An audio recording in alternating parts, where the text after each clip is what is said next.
Pontiac set out to build a cheaper GTO. What it shipped was the loudest car on the lot. Welcome back to Big Block Radio. By 1969, the GTO had a problem. It had gotten comfortable, and it had gotten expensive. Sales had slipped off the peak, and the young buyer was walking to other showrooms. Plymouth had worked that out already.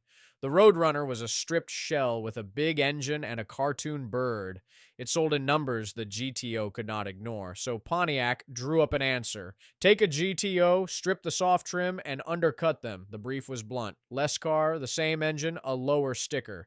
That is not the car that reached the showroom floor. Somewhere between the plan and production, the budget GTO grew a wing. It arrived in December 1968 as option code WT1.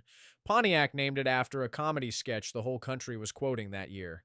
Every launch car wore carousel red, which is orange, and everybody knew it was orange. There was a rear wing, a blackout grille, and decals nobody could miss. There was a hood-mounted tachometer out in the weather where the driver could watch it. Under the hood, it was serious. The Ram Air 3 came standard, 366 horsepower, 445 pound-feet of torque. The option sheet held one more engine, the Ram Air 4, 370 horsepower, round port heads, and a camshaft with no interest in traffic. Both were 400 cubic inches. The difference was entirely in how they breathed. Those cars got stronger valve springs, a different intake, and a shorter rear gear.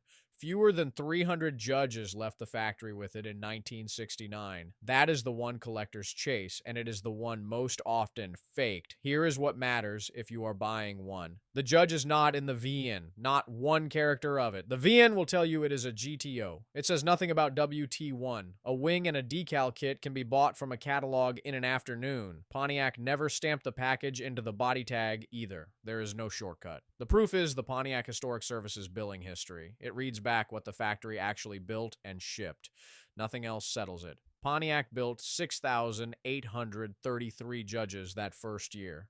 6,725 hardtops, 108 convertibles. 1970 came in at 3,797.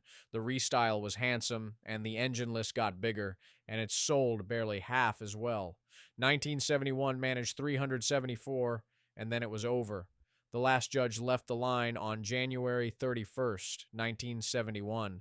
Insurance had killed the buyer.